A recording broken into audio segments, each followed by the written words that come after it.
of integration of configuration management, data management and governance, training module, task management and Bhavya start చేశానమ్మా. integration of start చేశాను. configuration management, all data management and governance, training module, task management and Bhavya start చేశానమ్మా. integration of start చేశాను. configuration management, all data management and governance, training module, task management and Bhavya start చేశానమ్మా. integration of start చేశాను. configuration management, all data management and governance, training module, task management and Bhavya start చేశానమ్మా. integration of start చేశాను. configuration management, all data management and governance, training module, task management and Bhavya start చేశానమ్మా. integration of start చేశాను. configuration management, all data management and governance, training module, task management and Bhavya start చేశానమ్మా. integration of start చేశాను. configuration management, all data management and governance, training module, task management and Bhavya start చేశానమ్మా.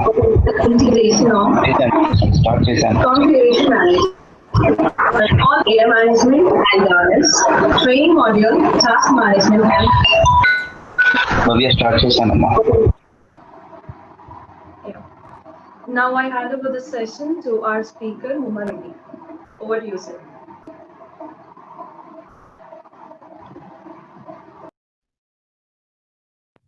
Thank you so much, Divya, for introducing and setting the context for this session. And thank you so much, Praveen, for organizing this from my side.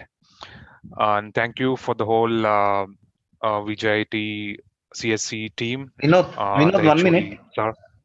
Yeah. Yeah, Vinod, just give me half minute time. Actually, YouTube live is not connected. Just I will connect and then we'll start the program. 1 minute. Yeah, sure.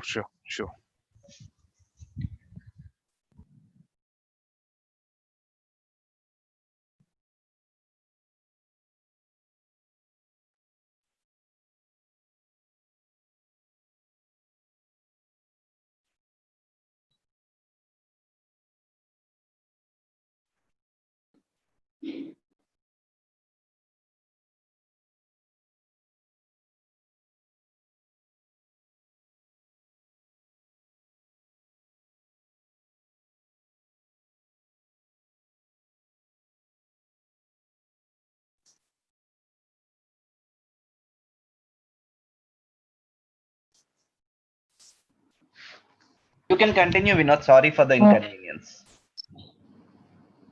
Sure, Praveen. Okay. Thanks everyone for making time to join this session, and thank you, Praveen, for organizing this from my side, and for the whole CSC department of VJIT, the HOD sir. Thank you so much for giving this opportunity to share my experience with Salesforce and give some insights for the future aspirants in learning Salesforce, and also some of the faculty members, who are interested to know about Salesforce. Thank you so much, everyone, for taking time. Um, Please do let me know, if I am audible, if I'm clear, so that I can take it from here. Yes, sir, you're audible. Thank you. So how many of I'm not sure if there is a possibility of a chat option there here, Divya, but Yes, sir. if it is muted or it is available. No, chat is available, sir. Yeah.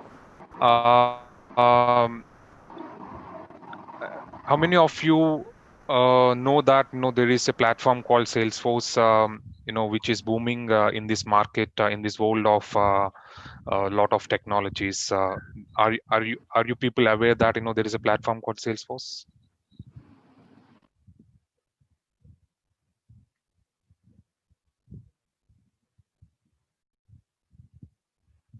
Good. I see few responses, and I'm sure most of them are aware of.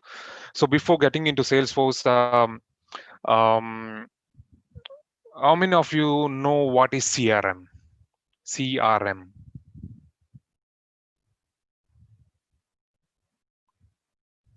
I'm sure it is not a subject definitely in your bachelor uh, of technologies. I mean BTech or any other bachelor sciences. But you would have heard it in general from an external marketing aspect. Okay. CRM basically is customer relationship management. So for any organization, uh, like whether it is a college, whether it is a company, whether it is a IT services company, whether it is a supply chain management company, whether it is a manufacturing company, whether it is any kind of vendor related company, there are a lot of stakeholders involved in each and every sense. Like, uh, for example, your college, there are a lot of vendors your college deals with. There are a lot of people within the college, the staff, the faculty, all these are the stakeholders. So, what does CRM does for an organization or a business? What do CRM does is that customer relationship management. Yes, customer relationship management. So, customer relationship management is not that very simple as it looks like. It's not like, you sit in the office and you just do it on interaction. It's not about that. um, Customer relationship is altogether, keeping that customer for long years. Customer retention is one thing which you discussed there, so that they come back to us. We deal with them every day in and day out. That way our business goes for a long time. So our relationship between that customer and organization, the experience will be increasing day by day. So if that customer satisfaction is decreased, definitely the customer will look out for some other organization someday. So similarly, when I work for some company, my relationship with that company will be good only when I'm very satisfied with my company. I can I'll have a lot of opportunities to switch. So this is one kind of customer management. Similarly, from the business side, there will be a lot of vendors for each company. I may not deal with the same company, same vendor for 10 long years or 20 long years. It depends on how we are related to each other. So how our expectations are met by that vendors, and how their expectations are how the vendors expectations are met by the organization. So it's a mutual um, collaboration between the two parties or all the parties involved in the management. So customer relationship is definitely and will always be the best part for the business to survive and sustain for longer uh, time. So when you think of that, see if there are any tools in the customer relationship management segment, um, from the IT side. You will find very few tools on a higher level, like Oracle, Microsoft, SAP, something like that. So I know most of you people should be aware of Oracle, Microsoft Dynamics, Salesforce, SAP, SAP, all these.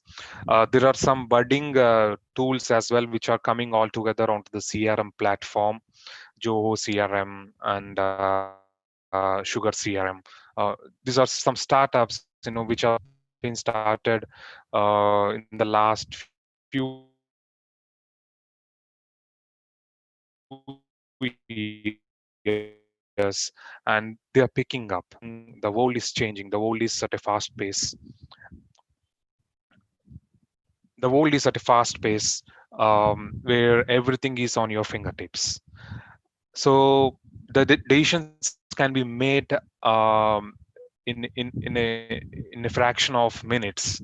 So if your customer is not satisfied, what you do when your service provider is not giving you the benefits what you are expecting, you switch your company in a fraction of minutes, you make a decision. So a platform is needed, there will not be time for interaction, there will not be time like 20 years back, when you need to convince your customer, you need to schedule a meeting, you need to they need you invite for a meeting, you convince them, you do some strategies, everything like that.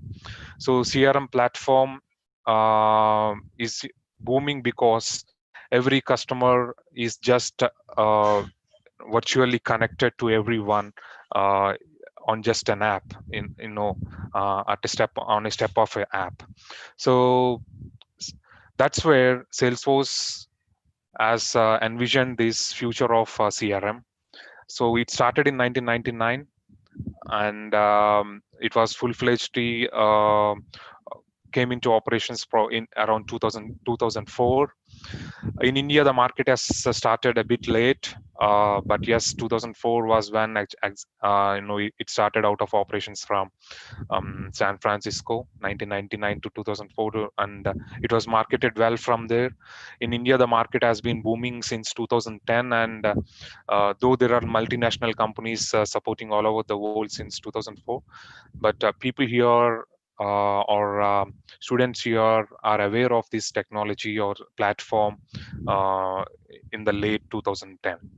Since then, it is booming up. It has been the market share of this Salesforce has been increasing day by day, and it's providing all kinds of business solutions which are expected out of it. So that's a small introduction on what is CRM and what is Salesforce. Um, so before I go into the session today, um, whatever I am sharing my experience here, um, this is just my personal understanding and of Salesforce. Neither Salesforce has asked me to do this. This is just out of interest, and I'm not promoting everyone to use Salesforce, or nor my company is promoting that. So I just wanted to make that disclaimer, so that this is just my interest, and any of you who have questions can definitely get to the chat and post your questions there. I can answer them at the end of the session whenever you have a Q&A. At the same time, um, we'll start with the agenda. Thank you so much for your time, and here you go.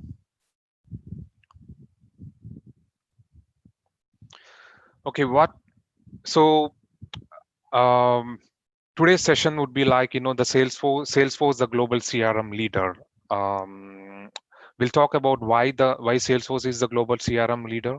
There are plenty of examples. You can even find out when you Google it why it is called a CRM leader. But I'll just brief them in a few minutes down the line. But this is our agenda. I'm sure there are a lot of the audience who are here on the meeting might be from different platforms, if not just CSE, and they might not be aware of what Salesforce is and why they need to choose Salesforce, or why a business needs to choose Salesforce. And for whom is this Salesforce? I mean, many people would feel like, do I have the capabilities or prerequisites to start with Salesforce? um, is it a big platform where I need to have some background of CSE, or any other such technology backgrounds? We'll discuss about that as well. And how do we start with Salesforce? Like, how do we build Salesforce? How do you navigate through Salesforce? And finally, I'll share some resources where you can start with Salesforce. um, so that is our agenda today. I just wanted to keep it very simple because of the audience present in the meeting, there could be of different platforms and of different interests. But I just wanted to keep it simple. But you can post your questions. I can definitely take them in the Q&A session. Okay, coming to what Salesforce briefly. Um, this is uh, a dictionary definition given from the Salesforce side. So Salesforce is a customer relationship management solution that brings companies and customers together. It's one integrated CRM platform that gives all your departments, including marketing, sales, commerce, and service, and everything else in your organization, in a single shared view of every customer. So, like what is said while discussing about CRM and giving some intro on the Salesforce. This Salesforce is basically connecting the business and the customer with the help of some IT infrastructure. Um, all your teams with it's like collaborating each other on a single platform, and your customer getting a view of it. Now, how does it sound? It is like really exciting. The customer feels like okay, everyone is in touch with me, and that that generates a lot of satisfaction. uh, and that is the future, not just with Salesforce. If you pick up any CRM tool, it's the same agenda which they try to build. But it's that how they develop and how they envision the business requirements and how they see the customer is what different from each platform, and the complexity of each platform is what the difference is. But Salesforce definitely is one of the best CRM platforms, and definitely global CRM leader.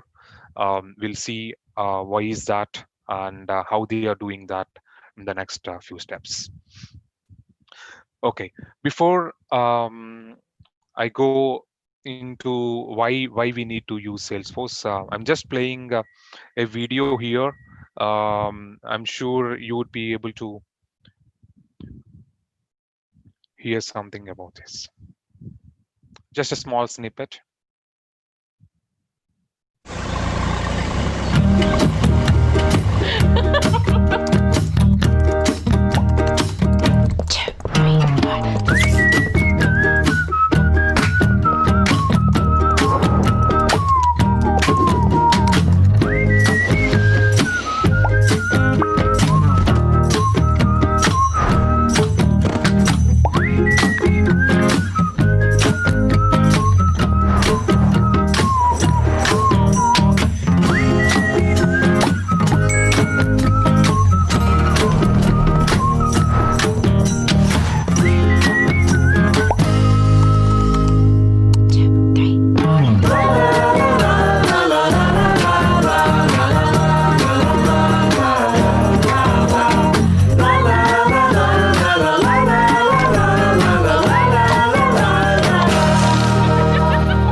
Hope you're all able to see and hear the video. So what is it saying on a brief? Um, Business and IT together. And if you see, customer is asking for something, and the business is delivering it, whether it is a e-commerce app, whether it is a marketing app, whether it is um, a service related information. Everything is the customer is getting in touch with whatever is built by Salesforce. So that is how it makes, and that is how it's going to run. That is how the world is going forward. So Salesforce is a platform where you can build apps for any platform and any service: sales, marketing, manufacturing, um, everything. You mention any industry, Salesforce is capable of building apps for that. And we'll see who are the vendors or partners with Salesforce, and you'll be able to find out that how vast, how exhaustive there are multiple apps within Salesforce which can be utilized by the people. So uh, before I go to why Salesforce, I just need to mention that Salesforce is uh, available for a small business to a big enterprise as well. So there are case scenarios where people in saloon shops in US, UK, and Australia, there are few people, saloon shops. They use Salesforce for their customers. Um, Similarly, it can be used anywhere, but the only thing is that cost is something, what I would say is a con factor. That means a bit of higher cost. Salesforce is bit on the license cost of Salesforce is bit higher compared to other CRM platforms. The only reason is that it has a lot of innovation and functionality and ease of use, which you see, and that is the reason why I'm talking about this topic, why we need to use Salesforce and why the businesses are moving towards using Salesforce. So let's go into this second agenda.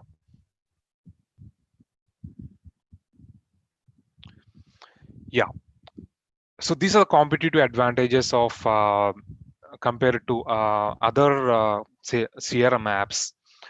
These are few competitive advantages which which Salesforce CRM has. Um, these are this looks like very generic: ease of use, innovation and functionality, flexibility and customization, app exchange, CRM for all. And I'm sure if there is any CRM platform which is presenting like me today, they would also use the same um, topics like ease of use, innovation and functionality, flexibility, to mention mention their competitive advantages. But what I would like to um, tell you with each of this is that when you come to ease of use, um, the user friendly of the application, Salesforce application, is so much flexible, like in such a way that you don't need a lot of infrastructure, you don't need a lot of skill set to learn Salesforce and develop the apps on your own. And it is basically cloud based CRM, the Salesforce CRM, and you don't need any kind of infrastructure or servers to maintain. So you just need to purchase the Salesforce license agreement as a company, and it will start giving you whatever you wanted to start your business or run your business effectively. Uh, the server maintenance costs, etc., will definitely be reduced a lot. You need not maintain the infrastructure of your IT. So everything is controlled by Salesforce, and Salesforce has its own developers in the back end who can provide you that consultation and everything. So the ease of use of this platform is very much by par the competitive advantage compared to other CRM platforms. And it's an easy for any novice users in the sense, even a layman will be able to understand what is happening while they work with Salesforce. It doesn't take much of time for them to understand and connect with the Salesforce platform, or the apps which they are using. Um, I'm sure in other platforms, there is a lot of complexity in displaying the data, the customer data, and that will need a lot of education and training, for the customers to get adopted to the CRM platform. But here in this case, Salesforce definitely has a brownie point where the user interface is such customized in such a way that it is very feasible for any kind of customer, starting from the customer who has zero knowledge to the customer who has abundant knowledge of artificial intelligence, etc., etc. uh, so leading that to innovation and functionality, I was talking about artificial intelligence. Salesforce has its foot in every technology which is coming in this world. You pull out the artificial intelligence, you pull out the big data, you pull out you name any kind of booming technology coming up. Salesforce taps into it. Salesforce sees an opportunity in it, how that can be utilized, everything, everything. So that's where Salesforce is actually meant one of the best innovation companies in the world, by the Forbes magazine in the past few years. So it provides all the functionality. So now today everything is like you know you will be able to see, when suppose for example, if you order something on Swiggy, you will be able to see how much time the order gets delivered, and where is that delivery agent, and how much time and which route he is coming. All this, this is all related to the booming technologies coming up: AI, artificial intelligence, big data, uh, everything. And the analytics side, there is a lot of business intelligence going in to give predictions and insights of what happens next. So everything, Salesforce has its foot in every technology which is coming out of the brilliant students from the colleges. And flexibility and customization. The reason why flexibility and customization I specifically mentioned here is that we are talking about developing apps. Um, I am personally a computer science graduate from my bachelor's of technology, but I did my MBA in between. Um, but once I joined my job, I didn't join as a software or technology person. I joined my job starting as a marketing executive, because though I'm aware of my C language, or Java language, which I learned in college, no, it's all like, coding is not just my cup of tea. So, and because I got some gap, some 3-4 years, it completely vanished from my side. No practice on coding, you'll just forget it. That's all. But when I came to Salesforce, when I started learning Salesforce, um, I got this enthusiasm to learn coding again. And now I am a Salesforce administrator and consultant, and I'm a budding developer as well. Next year probably I'll have my developing skills very much more, and my coding skills also will be more because of this platform. The reason why I chose this example, or why I told my experience, is that Salesforce is such easy that when you start with, it's all um, drag and drop, point and click. You'll not need any coding to develop your apps at the first go. But if you ask me, then without code, how this platform is getting run? Yes, we do have coding people as well, developers as well, where they enhance whatever is available till there. So the basic app creation and all can be done without any code, and we can show, we'll have a demo in the next slides on how do we create Salesforce apps. So that's the reason I'm talking about customization. It's such easy that you need not wait for a week to make up a small change on your application. It is very easy to go back.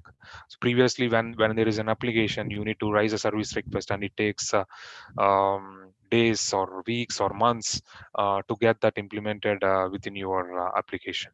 So that flexibility and customization is available for Salesforce. and I doubt if that is the same for any other CRM platforms. And next is App Exchange. um, People, I'm sure today in today's smartphone world, we have this Apple stores, Play stores for Android, Apple store for iPhone, and many other repositories where we have multiple apps where you can download and access them on your mobile. So Salesforce has its own ecosystem where they have apps built for various business solutions. So there might be a question: if Salesforce is providing all the apps on its platform, why do they need a separate app exchange ecosystem? Um,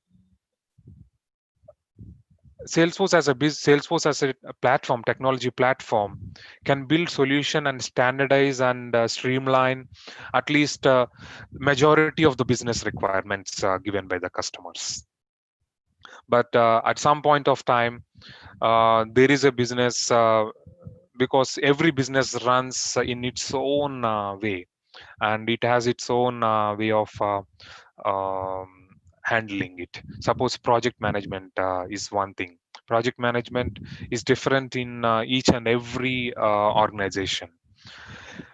So when some developers come up with ideas like, why can't project management be in this way, something different from what Salesforce is offering, that developer can build up an app using the Salesforce platform on his business requirement and present it to Salesforce.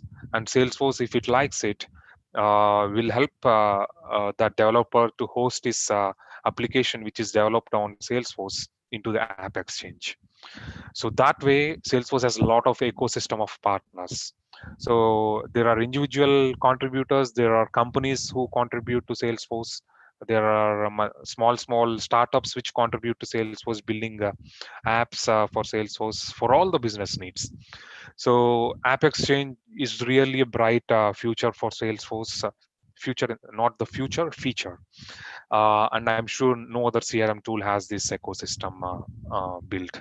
So Salesforce gives the platform and asks the developers, okay, you come up with all your ideas, silly ideas. Even a small idea can do a lot of wonders. So that's where the App Exchange is a open ecosystem for hosting all the apps developed by external people as well. So, and suppose I'm starting a company tomorrow, and my company needs some app which is developed by so and so X person, and which is hosted on Salesforce. Um, I can download it from the Salesforce. I can install that package on my Salesforce platform, and I can start using it. So there will be free apps, and there will be paid apps as well. So whatever features are feasible for your company, you can use that. So that is about App Exchange. And finally, CRM for all.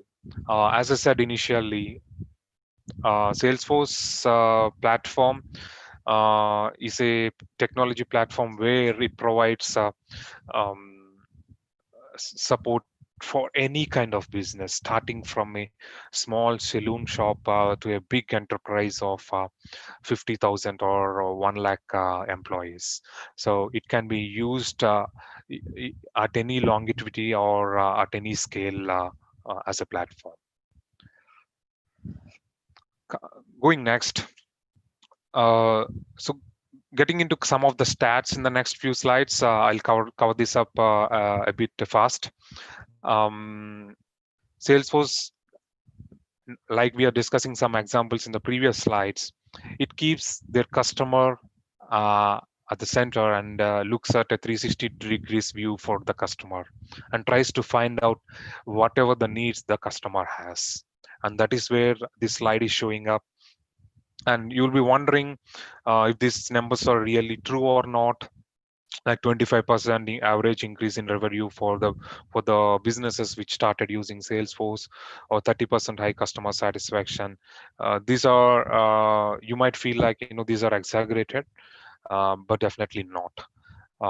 you can start inquiring about this with any of the people who use Salesforce, any of the organization who use Salesforce, and they definitely would have a positive feedback um, from the usage of Salesforce.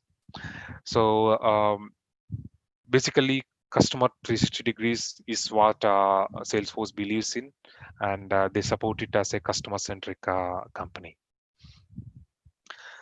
And some of the interesting things, and you will be really wondering, is this really a fact? And yes, you can search for all the biggest auditing reports or Gartner reports, IDC reports, where they provide the stats on who is the best CRM tool, or whose market share is in what range. So you can go through any of the articles, you will find CRM on the top every time. And this is not the first time. Since the last 8 to 10 years, CRM, Salesforce is a global CRM leader.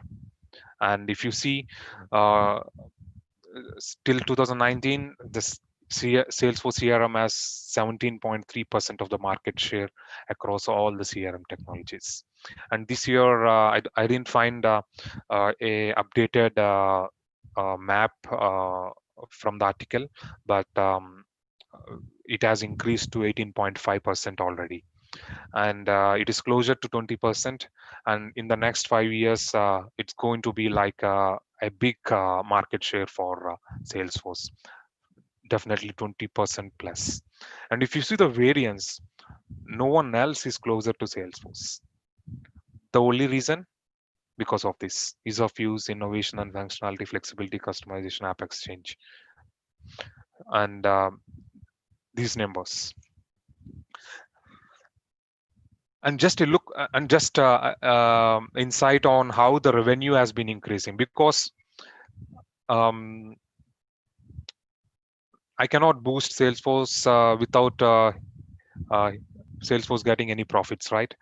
So see the 10 starting from 2010, how it has evolved as a $1 billion company. So 10 now currently Salesforce is a $18 billion company. Even it is at this juncture of COVID-19, Salesforce is performing really well, and all and you can see in the next 5 years they are almost doubling the revenue which they are generating, that is to $35 billion. And if customers are not believing in Salesforce, this wouldn't have been a possibility for them. So I'm just putting this in facts of revenue because um, this is a reality. Otherwise, there is no way that it gets a lot of money like this. And the most important thing, why companies are needing Salesforce and why they are moving to Salesforce as a CRM platform. If you start seeing this journey of Salesforce, it started with a sales cloud. And I haven't given more details on different types of clouds Salesforce supports. Salesforce has sales cloud, service cloud, marketing cloud, health cloud, commerce cloud, Einstein, analytics cloud, everything. That's the reason, that itself will take a lot of time, and that's the reason I haven't gone in detail. But in the previous slides, I was talking about how Salesforce is getting its foot in every technology which is booming up. If you see here, there is Salesforce Internet of Things. There is a Salesforce MuleSoft. If people who are on the developing side and integration will be knowing about MuleSoft. And Salesforce is close to analytics. Tableau. Tableau is the best visual reporting analytics and visualization tool in the market, and Salesforce has acquired all those. It definitely wouldn't be investing that much money on those companies, on the best companies Salesforce is providing. So it is trying to acquire all those companies. The only reason is that It wants to provide a customer centric solution from a single point, that is a Salesforce platform. And these are some of the very high level um, features, which Salesforce has introduced or acquired in the since its inception from Sales Cloud.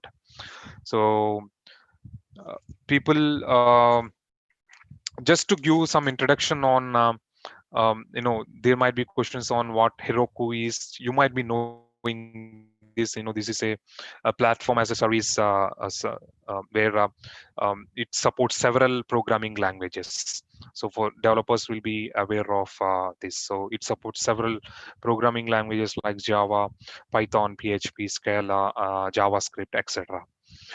And Salesforce Mobile Marketing Cloud, Lightning Platform, these are all core Salesforce products. Analytics is also core Salesforce product. And Internet of Things. Um, Salesforce uses something called Thunder Engine, which is really scalable, and it provides real-time event processing. So, this is something which is very booming. Everything needs to happen um, in real time. That's where the world is. So it has its foot in the Salesforce IoT as well. And I'll come to Trailhead on at a later part. And Einstein. Um, we all know who is Einstein. How creative, or how the world has changed after that. So Salesforce has introduced a product called Einstein, which actually gives predictions of your data. So when I say that, you might be having in the background of your mind artificial intelligence. That's where, yes. When you have a lot of data, Salesforce Einstein helps you to predict um, how many customers will be coming back to you based on the scores or customer satisfaction scores which they have given. And it will predict your business. It will predict your expectations, like, what will be the revenue if you do like this, what will be the revenue if you do in some other way. So all this, is very important in the current world of business. So Einstein is something which gives recommendations for the customers using it, as well as for the business. So customers also get benefit of the Einstein. So today you see a lot of bots. So Salesforce has something called Einstein bots. It, based on the data available regarding that customer, it provides each and every help it can do. So Salesforce provides that as well. So that is with Salesforce Einstein. And there is something called Quip is a collaboration platform where I know today most of the things we manage on Excel. And if there are 100 people who wanted to access the Excel at the same time, you know how what the difficulty of you definitely know how difficult is that to get the data there. So it completely overrides everything the other person does. And you don't have any feasibility of charting on the Excel sheet. So Quip is one platform. Like, if you are aware of Microsoft Teams, so how Microsoft Teams is for Microsoft, Quip is something which Salesforce has developed as an inbuilt tool for collaboration, along with Charter is a feed based collaboration tool. Quip is something where you can share files, you can share groups, you can create channels, you can create you can unintegrate with Salesforce. So it's that easy. uh, and MuleSoft is an integration platform, and which can connect any kind of system, app, data, or device. So MuleSoft as a company separately, and Salesforce has acquired 2 years back, so that it gets the monopoly advantage of having the best integration platform under Salesforce. And recently Salesforce has acquired Tableau as well. Tableau is the best reporting, analytics, and visualization tool. um, uh, uh, the only reason is that today, your management you know don't want to see everything on an Excel charts, or at the end of the day when the business is productive or not, efficient or not, is decided based on the analytics and the visualization, how you represent that. So Tableau is the best visualization tool of data, and that's the reason Salesforce definitely acquired it. The reason why I explain all these items is that these are various approaches of a customer, how customer wants to look at, how customer wants to look at the data, how customer wants the services to be provided from when they invest in on some technology. And that's the reason why businesses are looking forward for Salesforce in the market. And that's the reason why you see the stats before this slide. The market share of Salesforce is such high. A lot of companies are just uh, are already starting using, and they are just trying to wrap up a lot of other um, applications which they are already using, the legacy applications, and they are coming into the Salesforce usage. And I'll not take much time here with the ecosystem advantages. These are the system integrators, basic system integrators in the sun consulting partners. So if you see, there are a lot of big companies: Accenture, Deloitte, Infosys, Cognizant, TCS, Capgemini, all these people. Uh, these are the people who build Salesforce solutions. For suppose if I am a small company and I don't know how my company needs to use Salesforce, um, these consulting partners definitely help you, and you pay them, and you get a solution on a Salesforce platform. So these are called as system integrators or partners, consulting partners. And I was talking about these ISVs on the App Exchange platform. There are many independent software vendors. These are small companies today, but even a independent uh, developer can also build an app on Salesforce platform and can launch it on App Exchange. So this is the advantage of Salesforce. Uh, that's the reason, compared to other apps, Salesforce, compared to other CRM platforms, Salesforce has a definitely a big advantage in the ecosystem of developers.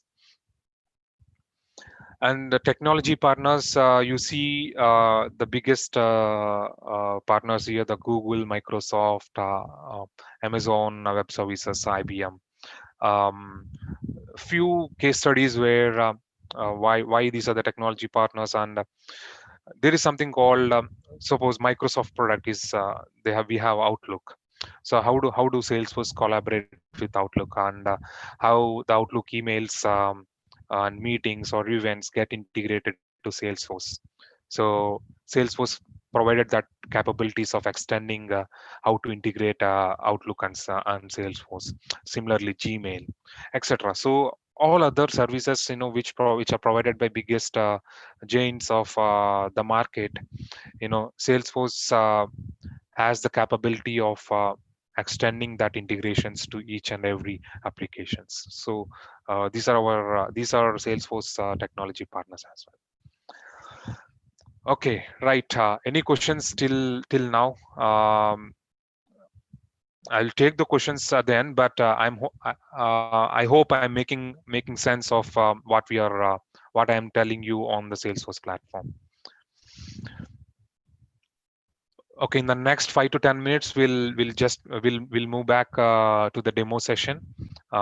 Before that, you people might be having a doubt, like, for whom is the Salesforce, and do you need a specific graduation? Do you need a specific certification or something like that? For all of those, I would say it's for anyone. All you need is to just start there and have a zeal to learn. The reason why I'm pointing this specifically is that sales. I mentioned, I showed that advantage of those apps in the previous slides, right? This one. If you look at these, while I'm describing few of these itself, it's bit exhaustive. But if you wanted to learn each and everything of Salesforce, it is definitely very exhaustive. That's a reason. That's a reason. I say that you need to have that patience to and that zeal to learn. You start here today, and you never know when you'll start ending up with learning complete in and out of Salesforce. But it's a never-ending journey, and I being on Salesforce platform for nearly 8 years, I can say that I haven't learned even 50% of what Salesforce is providing, because my business operations which I am working with might not use each and every corner of the technology which Salesforce is providing.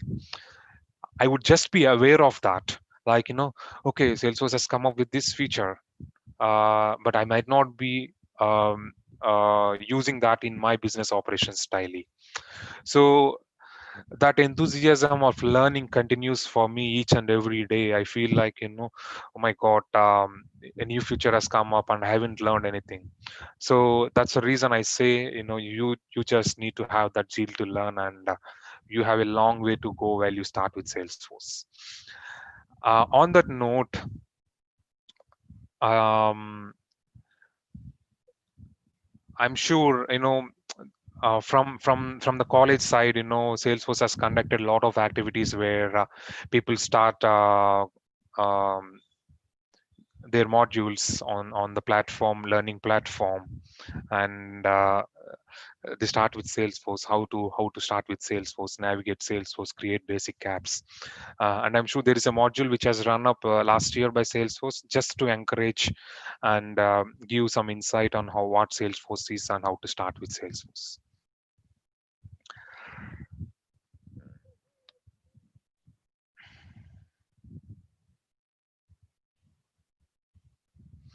Okay.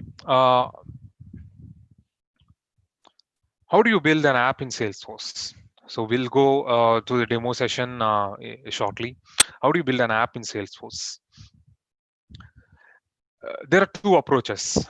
I was discussing this earlier as well. When I started on a Salesforce platform, in my 0 years of experience, I definitely don't know how to code, how to write a programming language, because I had a gap of 4 to 5 years, and like I was complete. I don't know how where to start, and I don't know where to start from the scratch. So my only thing is that I learned Salesforce, and I started building apps on a declarative approach, where you just no code is required, and it's just a point and click application. We'll see that shortly. But people uh, who are interested in writing the programming, writing the coding, do the coding, and have hands-on and interested to debug something, they definitely have advantages of Salesforce, and it's definitely a very big advantage having a basic knowledge of Java, HTML will do wonders when you start learning Salesforce. You can just be on top of and get an advantage on being on Salesforce platform. So what kind of languages which Salesforce use? So Salesforce uses Apex programming. It's basically a proprietary programming language provided by the Force.com platform. Force.com is a developer platform of Salesforce. Um, so it's similar to Java and C++. So whoever has a basic knowledge on that should do well with the Apex language as well. SOQL is a Salesforce version of SQL. So the reason why SOQL is needed is that everything is about data. So you need to query your data to get or refer the data items, data points from your database. So SOQL is also a Salesforce language, which is is basically Salesforce object query language. So Visualforce and Lightning, these are also proper Salesforce own developed platforms. These are basically dealing with the front-end UI framework, and this is mostly based on HTML. So people having a good knowledge on the HTML can do well with the Visualforce and Lightning components as well. And this is a critical thing, and I know Apex and SOQL anyone can do. Visualforce and Lightning and any platform has their own backend programming language, but I doubt other CRM platforms definitely doesn't have the Visualforce and Lightning modules, because the user interface is the must today in this world, where you need to please your customers and make it convenient or feasible for your customers to be on the apps or whatever smart apps which they are using. So Salesforce has its own way of developing those user interfaces. And last but not the least, the APIs. Salesforce integrates with external systems, external applications, uh, and it has its own customized APIs, but they are all connected with uh, very much aware of REST APIs and SOAP APIs. So that is how the programming with Salesforce, and anyone who is really having a good knowledge about this, I would definitely encourage them to come into Salesforce and start exploring that and develop your skills with Salesforce and start developing the Salesforce. You will just enjoy it learning. Um, One last video before we go out to the demo. User experience. It's the next level of Salesforce.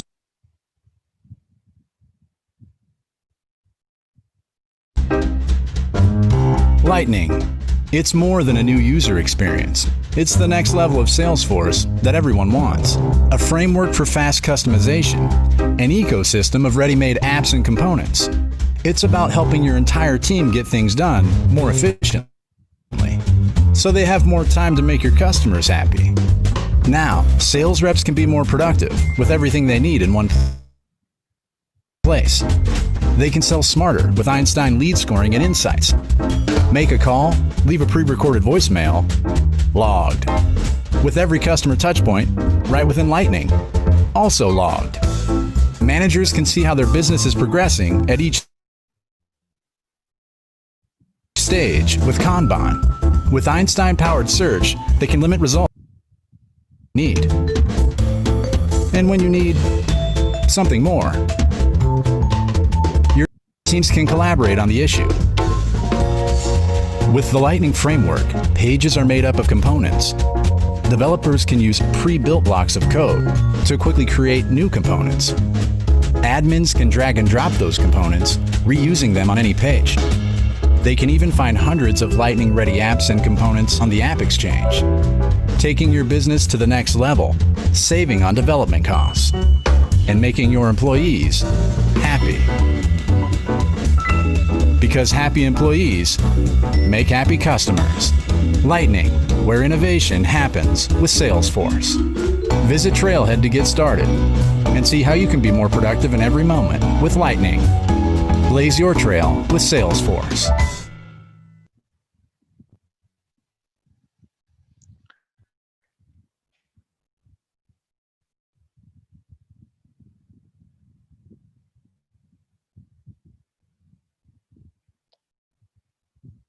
Okay. Last but not least, before we go to the hands-on, where to start with Salesforce? I'll show you this as well, while I'm giving a demo. Trailhead. Trailhead is where you can start even though you don't have any knowledge on how to use a Salesforce system. And this is one of its kind platform, and I am sure no other technology has provided uh, this vast modules for the trailhead, where you can start from the basic of what is Salesforce, basic ABCs of Salesforce. And you can start building your profile.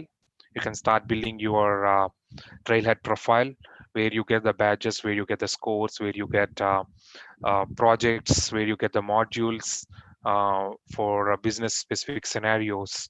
And it's definitely a good learning. um, these stats show how year on year there is a 50% increase of learners who are starting with Salesforce.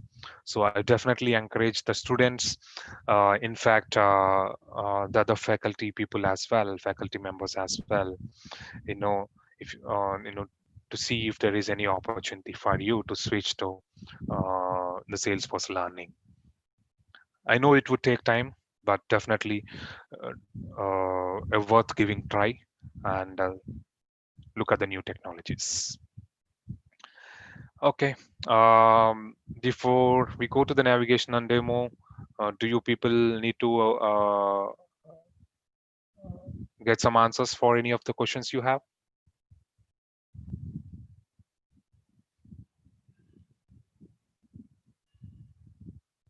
Praveen or Divya, are there any questions from the people?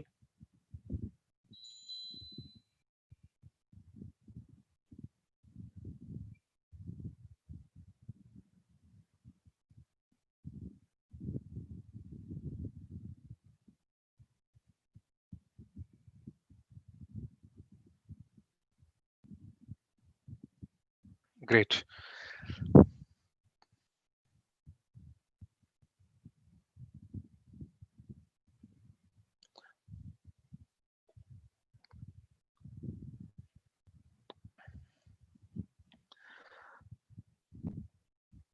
So how do you start with Salesforce?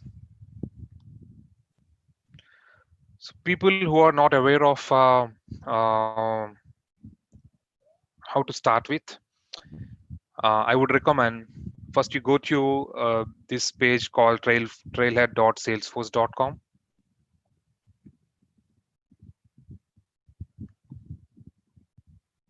So I'm actually logged in.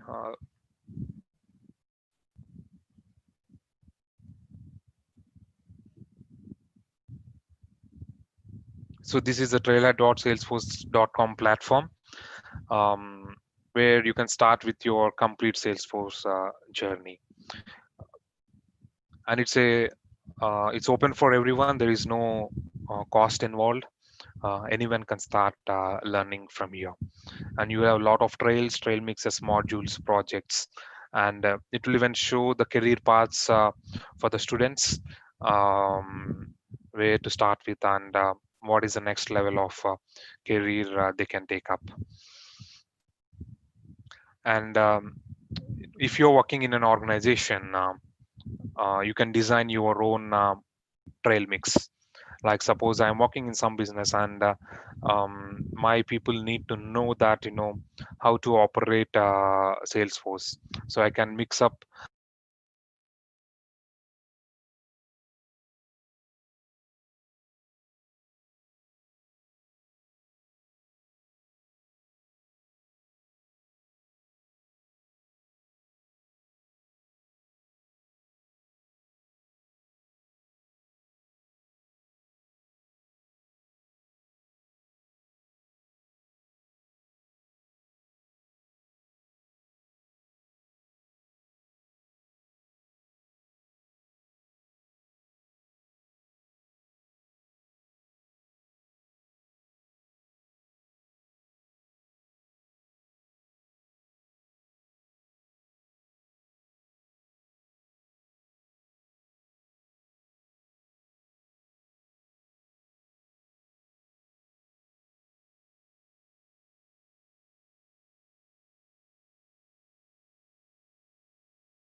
So please try unmuting yourself. Thank you. I am able to. Yeah, thank you, sir. Can you give me permissions to share my screen? Divya ma'am మీకు co-host ఇచ్చాను చూడండి. Sir, please check that. Yep, I'm able to do it now. Okay.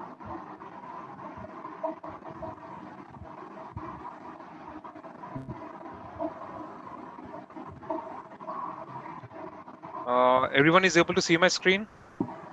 Can Yes. you confirm? Yeah. Sorry for that inconvenience. I know there's a short power breakdown here.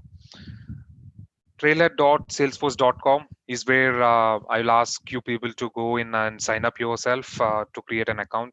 I'm sure most of you people have already have this profile and created and started doing the modules as well since last few months. I'll just give an overview on how it works, how it shows.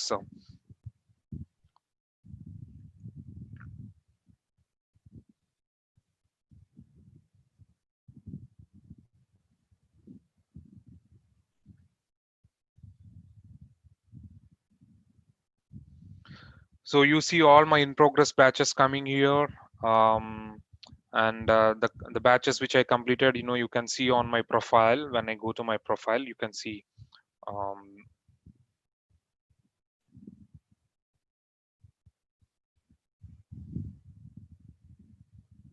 the badges which I have and the certifications which I have done for the Salesforce.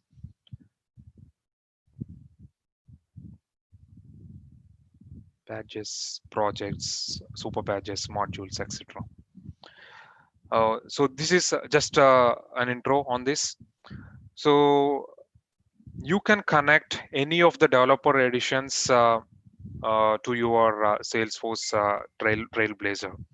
So if you see here, there is an option of hands-on orgs where you can have all the developer orgs which I connected to my Trailhead profile. So when you start doing your modules in Salesforce in Trailhead, it will ask for a challenge. Like you build this app and you check this challenge, you'll get this many points or something like that. So to verify that, it'll ask you to create a playground in the sense identically it is um, developer edition where you do those uh, changes to Salesforce and make those updates and apps building, and it verifies, the Trailhead verifies with the developer org which is connected and says whether it is completed or not. So that is a kind of module, Salesforce Trailhead modules which Salesforce has built up.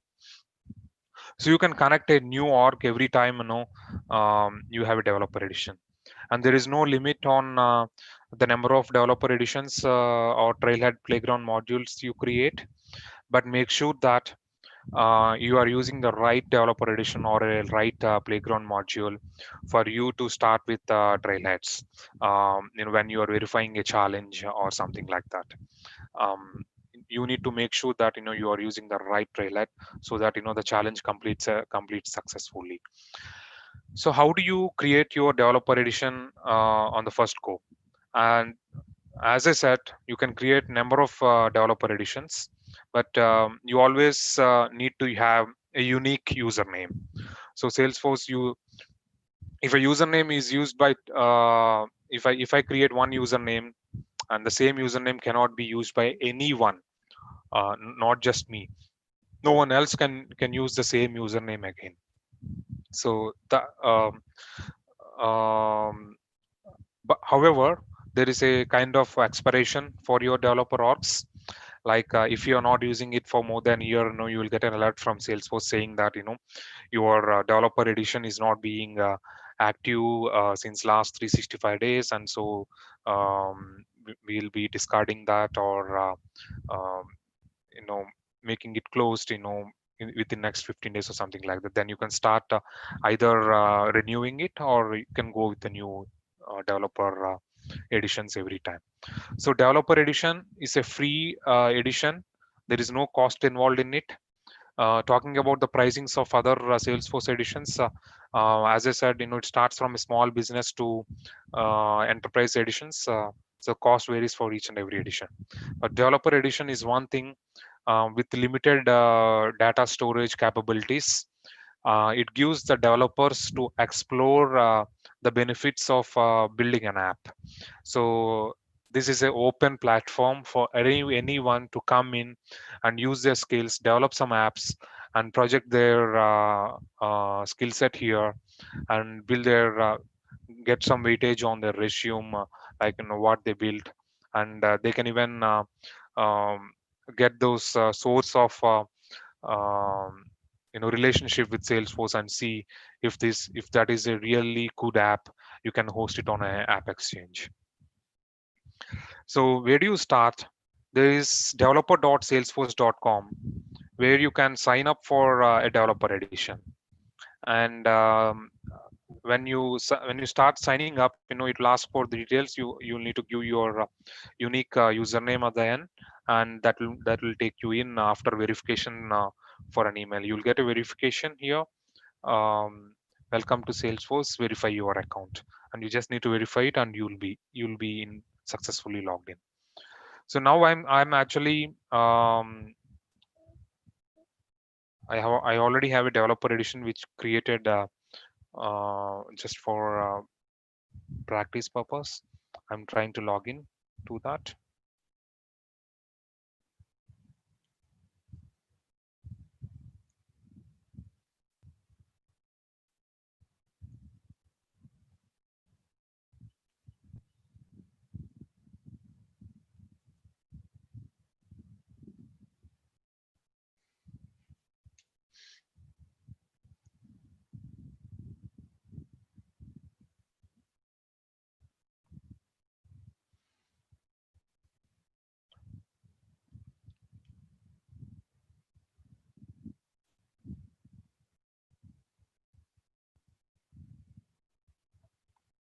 Yep.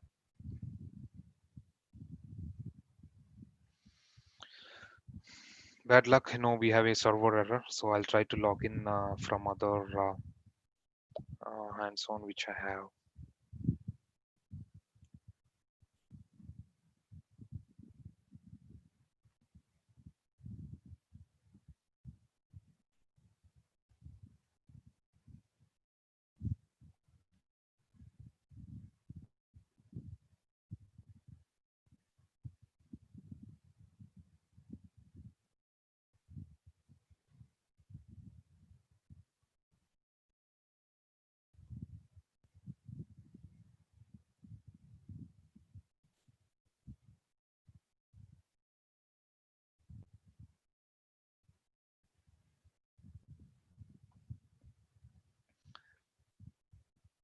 There you go. You are on the Salesforce platform, and when you start logging into your developer edition, you will see the same kind of view.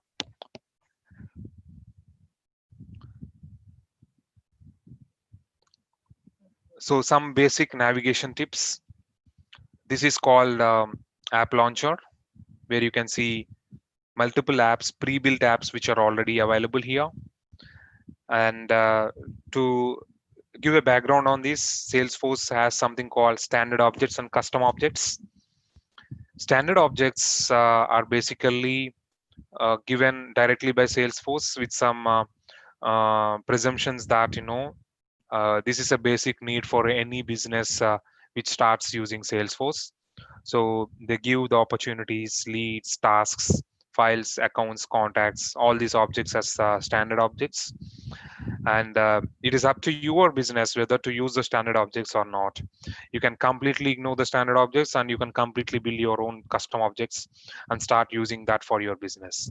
So that is up to the business requirement, but it has its own capabilities of doing that. So if I go to the sales, I'm currently on the sales object, sales app, and that is for the sales app. You will see all these leads, tasks, files, accounts, contacts, dashboards, everything. Similarly, when you log in to the Salesforce app on your mobile, um, you can have this, say, the visual there will be a bit different because it's an app. The layout will be not as big as this, or you can see the quarterly performance assistance or this. So the home pages can be varied from the desktop version to the mobile version. That is how you can control flexibly within the customization part. And if I open a service app which is already there, you'll not see any of this, because uh, you'll not see all the sales related activities here. Service is basically the customer support. So you need to handle cases. You will need to know who the contacts are. You will need to know who the business people are under accounts. So this is how we can handle this. And reports and dashboards are available for anyone, either it is sales or service. It is available for everyone. Similarly, you have a lot of other apps, marketing. You can see view all, and you'll be able to see all other apps as well, community, marketing, and you can create your own app. So let us start with that. So when you have some business idea, like you wanted to project and create an app. So I haven't come up with any kind of business requirement. I'm starting from scratch. I don't even know what the fields are. But let's see how easy it is to start creating an app in Salesforce. So when you start with an app creation, you will need to know where you need to go from Salesforce to create an app. So you have setup here. Go to setup,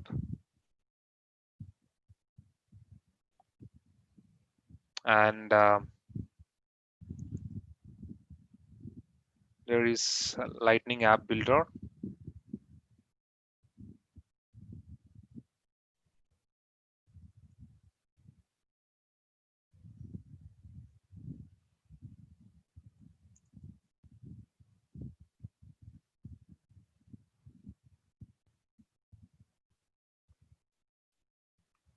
And you can create this. So it will ask whether you're creating app page or home page or record page. So before I go into this section, I will need to decide on a business requirement. So what is a business requirement? Let us take an example of this training session. For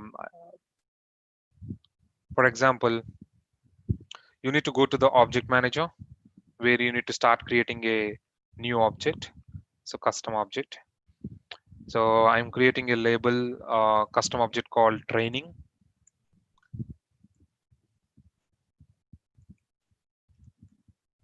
Trainings, and I'll leave it as training name there. I'll select all this.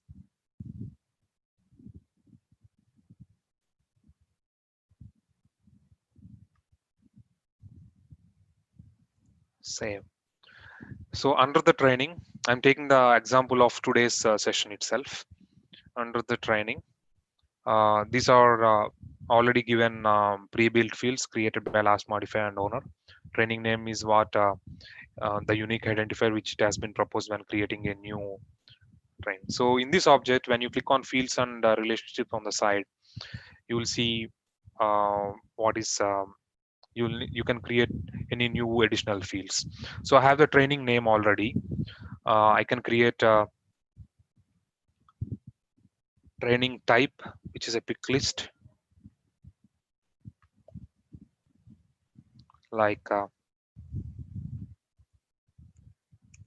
training type, and I can enter values where whether it is technical or business or marketing or L&D, that is HR related. So I'm going to next.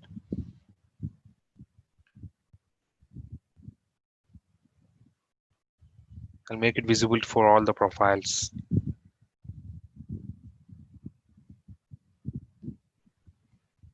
Save it.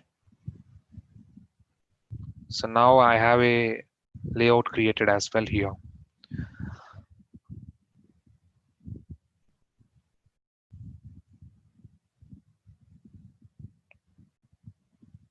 Do you need few more fields? Yes. I will need to know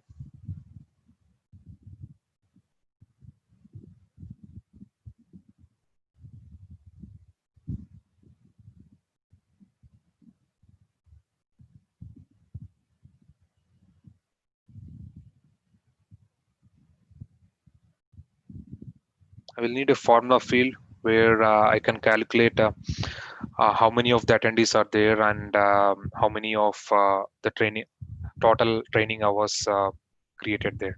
For that, I need to go back and create a new child object. So custom object here, and where I need to give attendees as one object.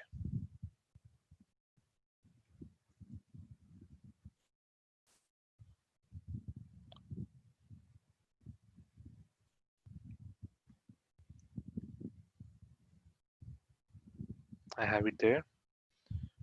Attendee name is already available here. So I wanted to know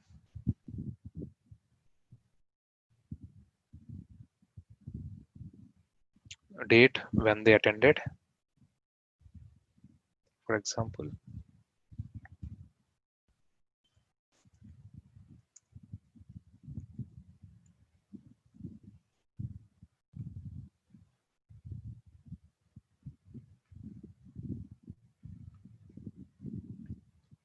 I wanted to create one more field which says learning hours.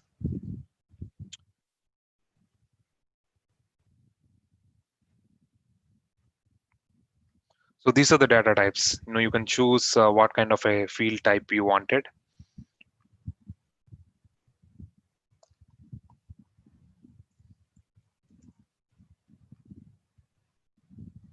I'll give the decimals as well.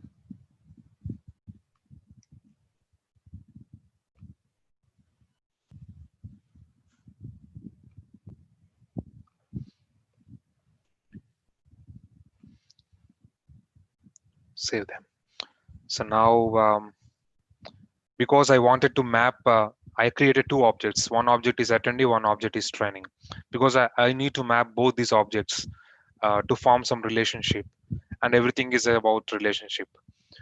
I will need to make sure that the training which is conducted today need to know um, all the related attendees and how many total hours that training has been um, given.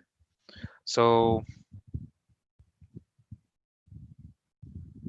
I'll need to create a new field on the attendee, which is a lookup or a master detail. I would go with master detail because I need to sum up all the related learning hours to the Salesforce training, which will create as a record. So I'm choosing which object it is related to. I'll choose training. Click on next, and yes, training is what I wanted as the name there.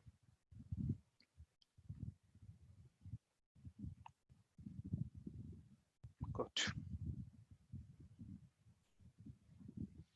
Now, if you go back,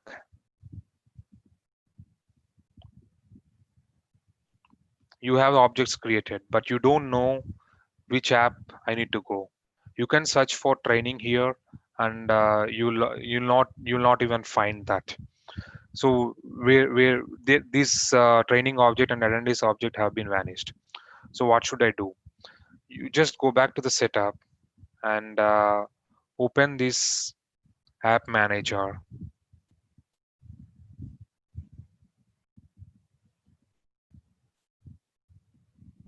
We have a lot of apps created like sales, service, etc. I'm creating a new lightning app which says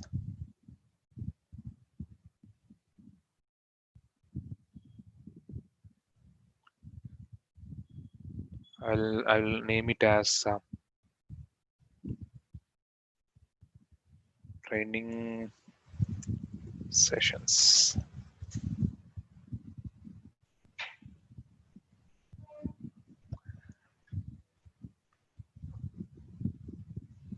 I'll keep it as defaults.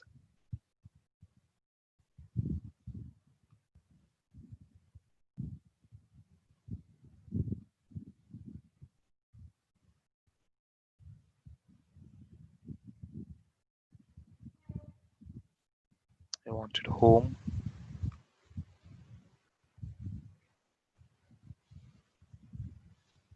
I wanted charter.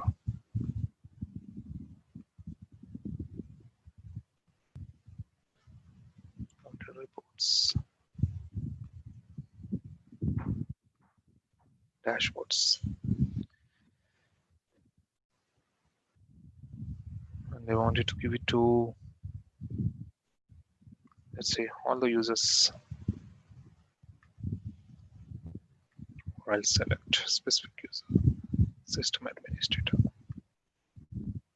Save it. So now if you see, I have training sessions created as an app here. When I launch it, I'll be able to see charter, reports, and dashboards. But where are the training and attendee apps? So when we are creating the object, you need to make sure that um, tabs are created for them. So for that, you need to again go back and create tabs for each and every object which we created.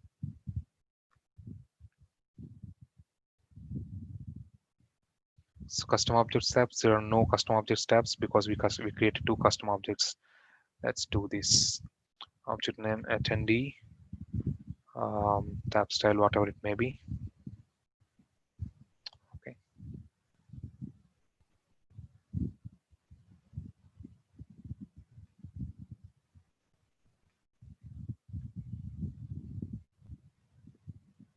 I'll make it visible for everyone. So what you see here is actually the profiles. So Salesforce has a capability of restricting, which I haven't discussed in the session. Salesforce has a capability of restricting who can see the data, who can do what. Some can only read the data, some can edit the data, some can send emails, some can be restricted from sending emails, all this. So that functionality is available in the set.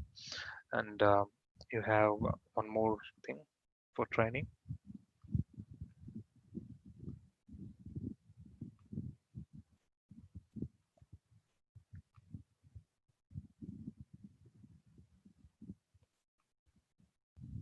Save. So now you go back and you find out your training apps which you created, training sessions app which you created. You'll have these four things here. You still need to access this edit page.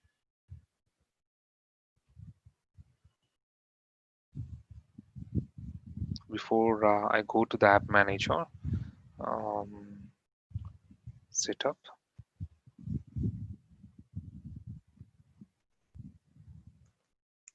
App manager.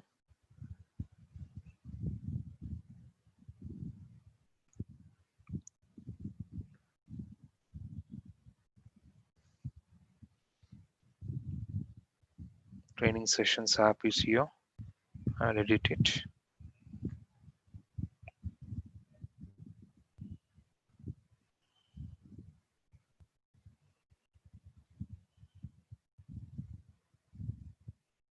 So you can define your branding here. You can upload an image, whatever it may be. And now I wanted to have training.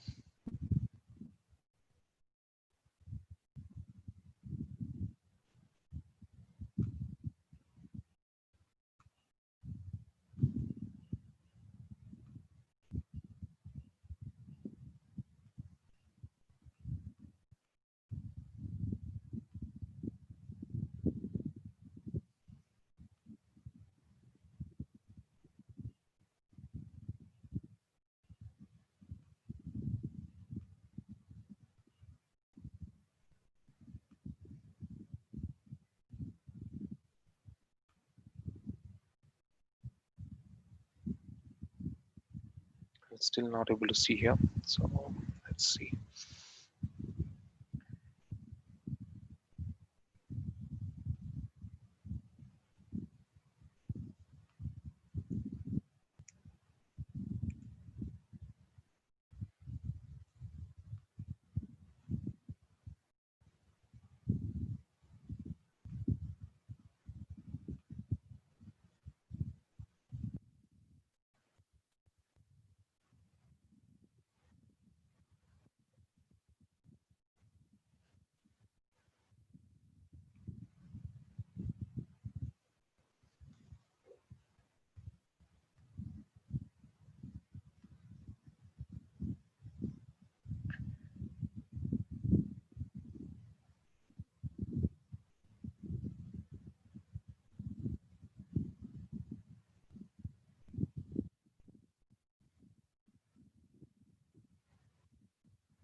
I do have access to the tabs, so I'm not sure why they display.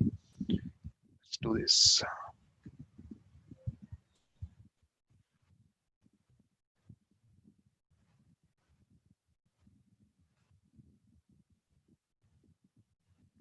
We relaunch it again.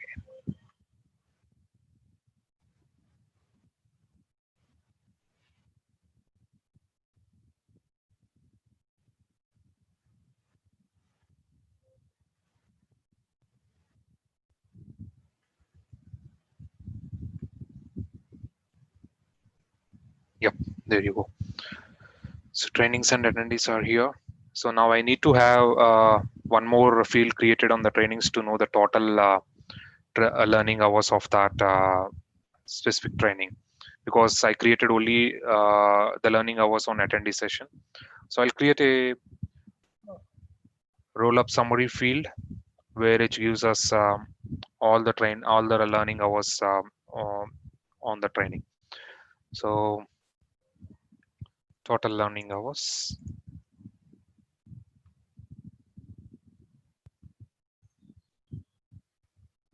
Now, because my child object is attendees, I'm trying to find out the learning hours from this object.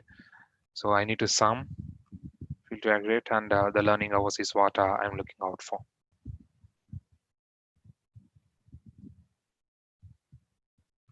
Visible for everyone. Save.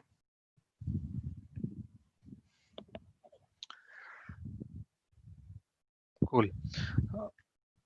Now let's create some sample records there and see how it looks. Then I'll go back for you to show how this home page can be adjusted. So trainings, let us create a training name, Salesforce. Training type, technical.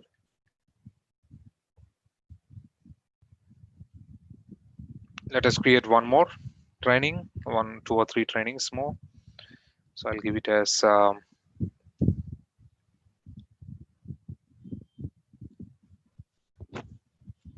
English, which is a learning and development thing. Let us have it there.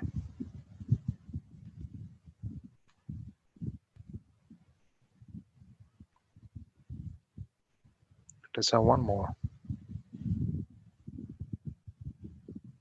Java.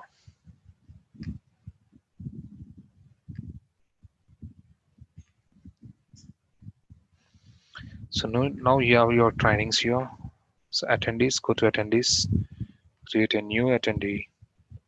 So let us say Vinod, date of training 7/2/2020.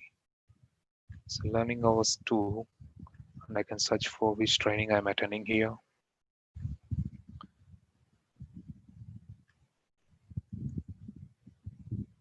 So Salesforce is appearing here. I can select that. I can save. Let us do one more. I can, let's say, Praveen is attending some 10 hours of training here. Now you go back from the related section. You have nothing to see here. If you go back to the trainings and you come to the Salesforce, you see the total learning hours which Salesforce has provided is 12 hours. So this gives a picture for the management to see how many Salesforce training hours have been attended by all the attendees, and they can pull out a report of who all attended those as well. So some interesting things on the customization part. So you don't see any related things here, right? Similarly, for Salesforce, you don't see any related things here, but you see the attendees section here. The reason being, both of them are interlinked with that master detail relationship. But if you wanted to see any other related items of that record, you can always go to this gear icon setup, which we call as, click on edit page. Then you will be taken to this mode where Lightning App Builder, and I have this training session. Now I wanted to make sure that I don't need this activity, so I'll remove this. And if I wanted to add something else, like a list view, which shows all trainings here on the side, and save it.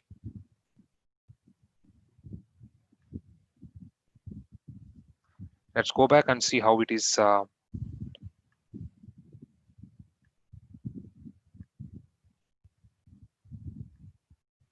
Let's go back and see how a training record will be shown here. So when I refresh this,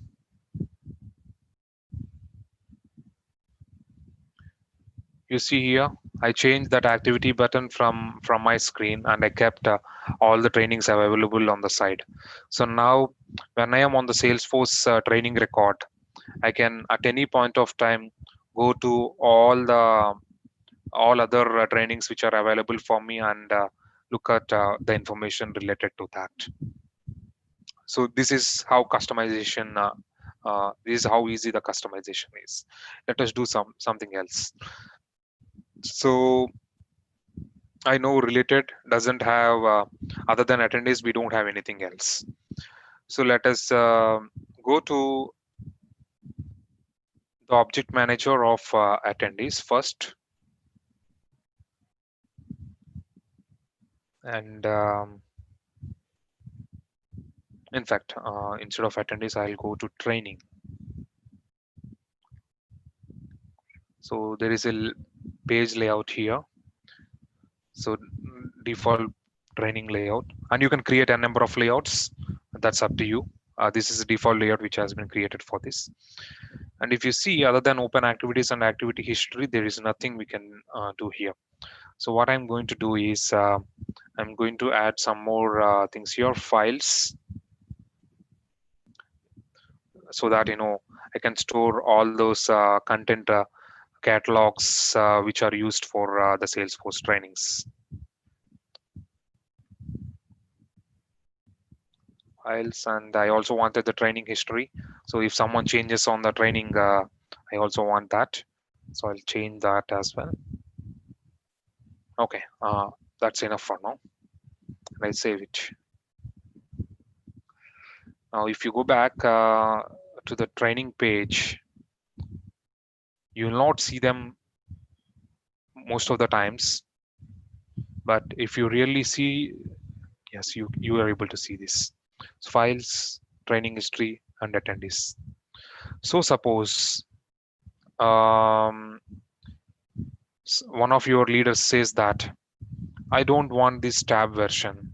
I wanted the files section on the right hand side and the attendees section on the right hand side. What should you do? So you go to the edit page, which I showed you earlier.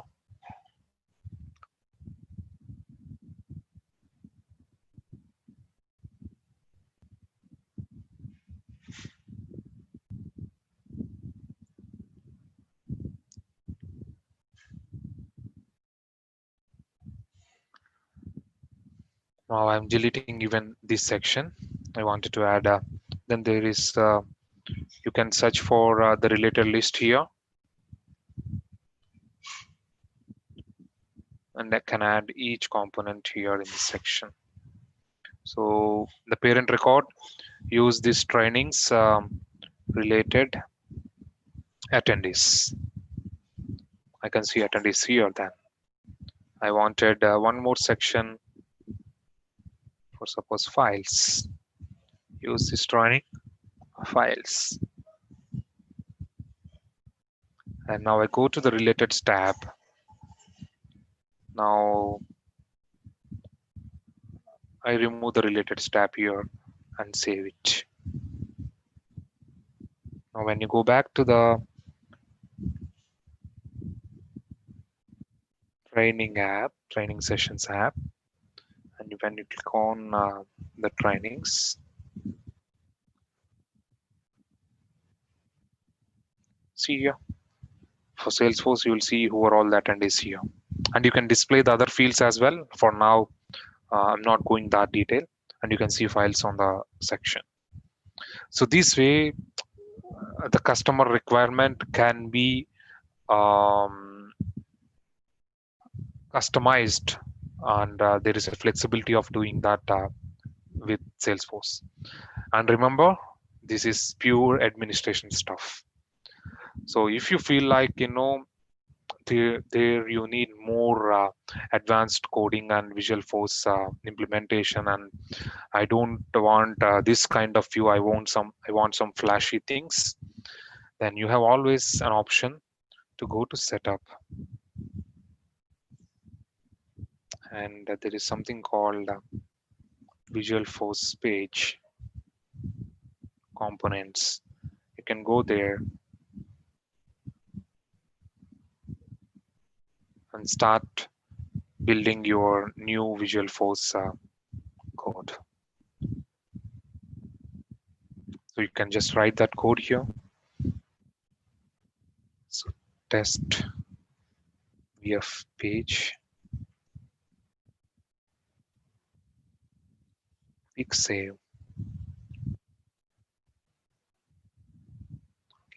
Test. Preview. A page will be created completely like this. And based on what you give, like I said, HTML is what your basic knowledge required. Once you do that, you can customize your pages, and you can have your pages embedded into these tabs. So when people click on those records, they'll be able to see that page instead of this standard page. This is how you start building apps. And some more, few more things which I wanted to share about this is, suppose for data integrity, most of the times people tend to give open text fields, and some people suppose a country field, open text field is given. Some people give it as United States, some people give as US, some people give as USA. I know there is that difficulty. In such cases, we always go to the uh, administrator and ask, there is this difficulty, so what should I do? The administrator will always suggest you that instead of giving open text, we'll give a pick list field that will suffice your requirement. But if there is a dependency, like previously when I am entering this record um, for one of the attendees, the attendee might select 480 hours, which is not possible at all. I mean, they can't attend a 480 hours session in a day. So how do I limit that? Then I can keep, like, what is the maximum working hours you can have that day? What is the maximum meeting hours you can have that day? There is always a possibility here where you can go to that Salesforce object and you have the validation rules. So you can create a validation rule stating that the learning hours for each attendee shouldn't exceed suppose 12 hours or 16 hours. So when you keep that limit, when someone tries to create a record here with more than 16 hours, the record will not be saved. So this is basically for accuracy purpose. So this is something with the validation rules. And there is something else which I would like to show, which is called workflow rules. So for each record, whenever I submit a session stating that I completed 10 hours of learning with Salesforce, and I wanted um, my manager to be notified that Vinod has completed 10 hours of Salesforce session. How do you send that? For that, you will need one more field where you will need to select your manager here, and then you can write a workflow rule.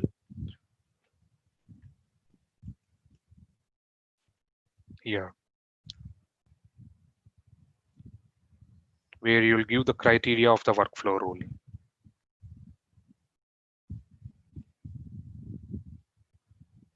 Which object which you are creating on? Attendee. So it will ask for email alert. And every time I wanted to select a criteria as every time a new submission has been made, I wanted to do that. So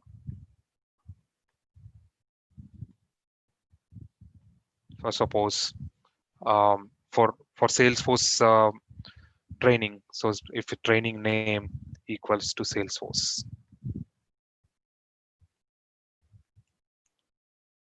then I can give on next, and I'll be able to create a new email alert here. To create an email alert, you will need to create a template as well. So you can select a template here. Suppose I selected some default template which is available. New attendee. Recipient type, I can select whom that needs to be going out to. I'm selecting it myself, and I'll save it. So whenever training equals to Salesforce on attendee, a new email alert will be sent out. So when I'm done, I'll need to activate this workflow. So now you go back and create a new thing for test attendee. And remember, I given a criteria as training Salesforce. When I save it, I will receive an email. So why I'm showing this is that you can automate things from your side as per the business requirement. In extension to these workflow rules, Salesforce has also provided, because workflow rules cannot exceed more than there is a limitation of some 100 workflow rules, and workflow rules are independent. You can create a number of workflow rules for each object, but there are some governor limits which you need to follow. So when your business automation is exceeding the limit, you always have the opportunity to go to process builder. Process builder is basically one kind of flow where you'll have something like this.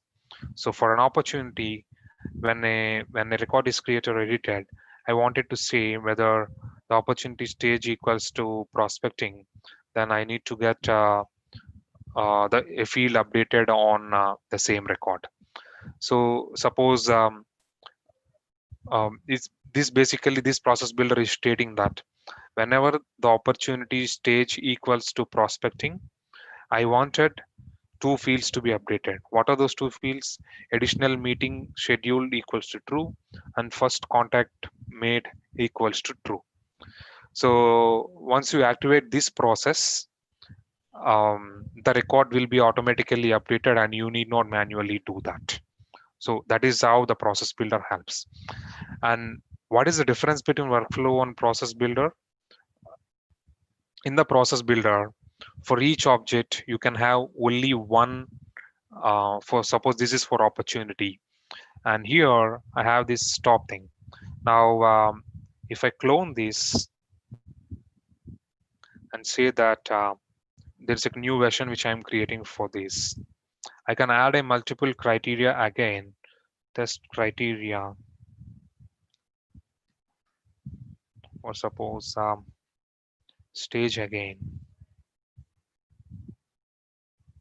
equals to qualification. So I can select here, evaluate the next criteria, so that the process doesn't stop. So you go with the n number of criterias.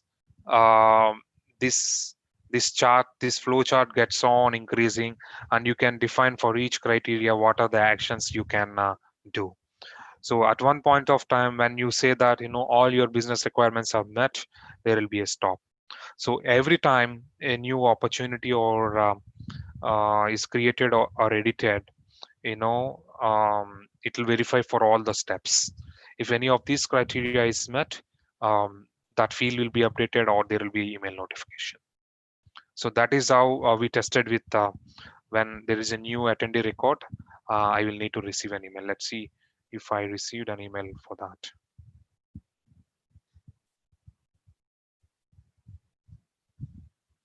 Nope, I haven't. Okay, but the thing is,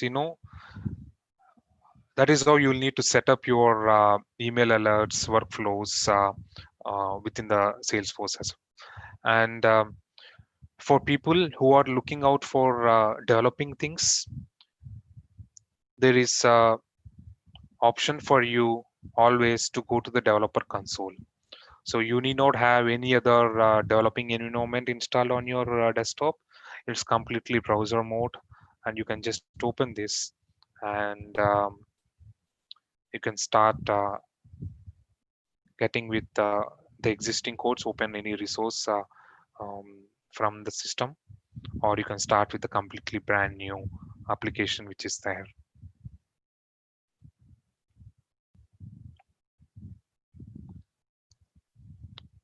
With this, I'll stop it here. If you have any questions, I can answer for the next 5-10 minutes if wanted.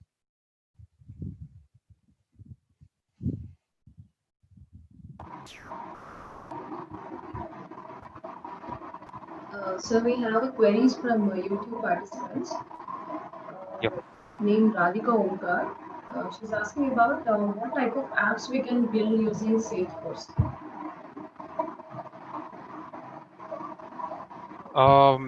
So I will need much more detail about that question, but on an overview, on a nutshell, any kind of app. The only thing is that you just need to have a business requirement. So coming into this training, I don't have any preparation on which app I need to give a demo. I just took this session as an example and created an app, and I'm able to build this app. And when I open this on a mobile, it will be the same kind of interface which I can see there, and I can start attending. I can start adding records and sending requests. And in specific, you can build apps to an extent where you can order for a pizza on Swiggy. So all these Swiggy apps or transport apps, even such apps can be built, not just core business related apps, but even the workforce apps. On the field, there is something called field service lightning, where all the delivery management related things, uh, all such apps can also be built. Thank you, sir. We have another question by a new person. Like, what is the latest field in Salesforce? Latest. Field. I guess this question is incomplete, but the question posted like this: what is the latest field in Salesforce? Okay, maybe the person is trying to ask what is the latest technology or feature, which Salesforce is trying to concentrate on. I would say Salesforce is trying to get its hands mostly on Einstein. Einstein Analytics is one of um, the future artificial intelligence tools, where it tries to predict and recommend you like what are the best next steps you need to do as a customer, as well as for a business perspective. So Einstein Analytics is one thing which they are really concentrating on. Thank you, sir. Before I go for next Yeah, question, I would the Zoom participants, if you have any question towards this, yeah, ma'am. Divya, ma'am, I have a question. yeah, proceed. Yeah, Vinod. Yeah. Hello. As you mentioned that artificial intelligence is something we can use it in even in the Salesforce, right?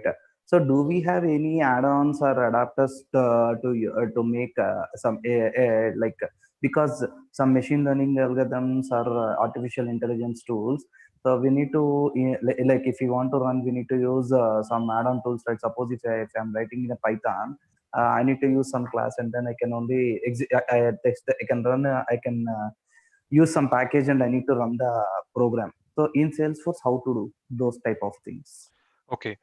Salesforce actually provides out of the box features. That means uh, there is nothing that you can go there and uh,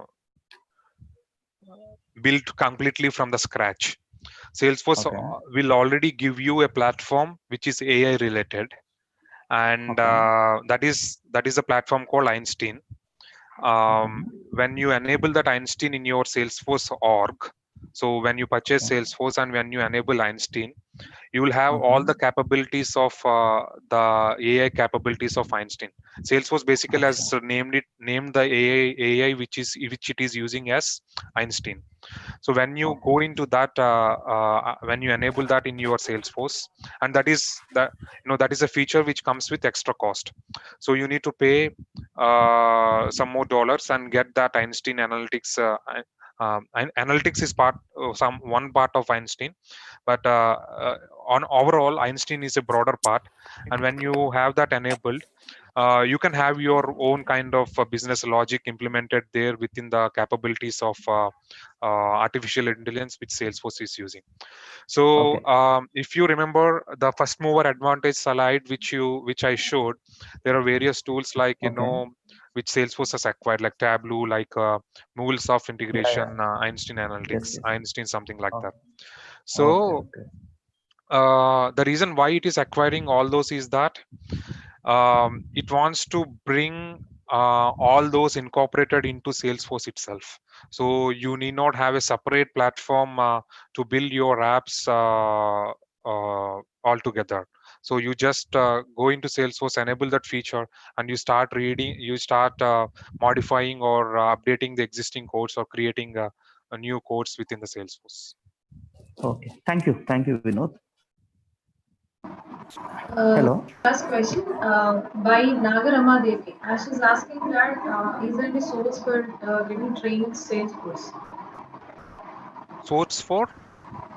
Source for getting trained in Salesforce.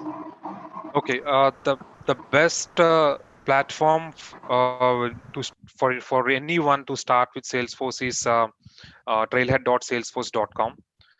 Uh, Trust me, there are many other centers or many other blogs, many other YouTube people like me who give trainings on the YouTube sessions as well. You can follow them. They are all self-trained. Most of them are self-trained, and they don't have any other sources at the time when Salesforce was budding up. But now Trailhead is a vast platform where anyone can go there and start their learning. And I'm sure many of your college mates are very actively on Salesforce Trailhead, and they are collaborating with other trainers as well, other experts in the industry, and they are aware of what is a good source, what is a good blog where they can learn Salesforce from. And um, for people who feel like, I'm bad at coding and I'm bad at programming, I am hesitant to get into the programming side. Like, even though you are CSC side, you have that negligence of like, are afraid of coding. Trust me, that is not that difficult. It's just a practice which you need. There is one guy which I can suggest you to, David Liu, an example. His website is sfdc99.com. Go there, you will have a lot of business case scenarios, users. One particular example I remember. There is one retired army veteran from in United States who is above 60 plus, I guess. After he's retired, he doesn't know what to do. He started learning Salesforce, and he's now a Salesforce developer. So you won't believe, who would have expected that, he becomes a Salesforce developer. So there are many much stories like that, and he has given you sfdc99.com. He has provided you the step-by-step approach of how to learn Salesforce and how to learn Salesforce development. So that is one resource which I could suggest. Thank you so much for taking the time for sharing your knowledge and experiences with us, sir. More about Salesforce Platform, as it is a big advantage ecosystem, and you have introduced new skills, very good demonstration on how to build it. Thank you very much, sir. Divya madam, Sir, one more question. yeah. Sir, somebody is asking, like Hari Krishna, in view of this blockchain technology is incorruptible in view of your apps. He's posted a question.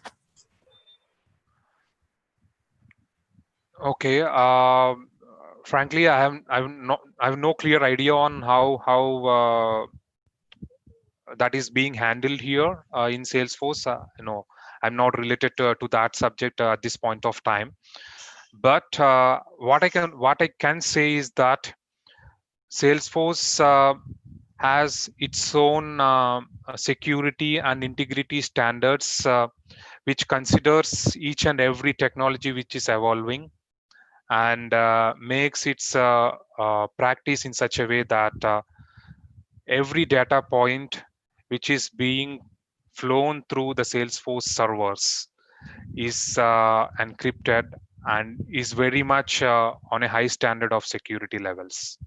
So whatever technology is coming into the world, blockchain technology, or it could be something else, cryptography, or whatever it may be, Salesforce has sense that it needs to get into the deeper. Even there is a single customer who is in need of that, it is ready to solve that for them. So that's what I said. It is going all around, and it will not even leave any new technology which is coming up. It will just explore all the options and have its capabilities extended to whatever it is available in the market. Right. Thank you. Sir, Divya madam, you can conclude it. okay. Here's a small announcement for non-registered participants. As we can see, most of the participants are viewing you from YouTube. So you can subscribe to webinars VGIT for upcoming sessions. Thank you. So thank you all for your cooperation. Link of feedback will be circulated in your respective WhatsApp group or email. Kindly fill the feedback without fail. We'll meet you tomorrow with new topic. IoT with Raspberry Pi by industry expert Kalyan. Thank you. Thank you. Thank you, Mr. Vinod, for giving the option to share your thoughts and views to us. Thank you, Praveen. Thank you Yeah. so much. Thank you. Divya, ma'am, we can end the session. Yes. Praveen. Hello. Hello. చెప్పు Zaheer. Session end చేస్తున్నా. చేసేసే. Right.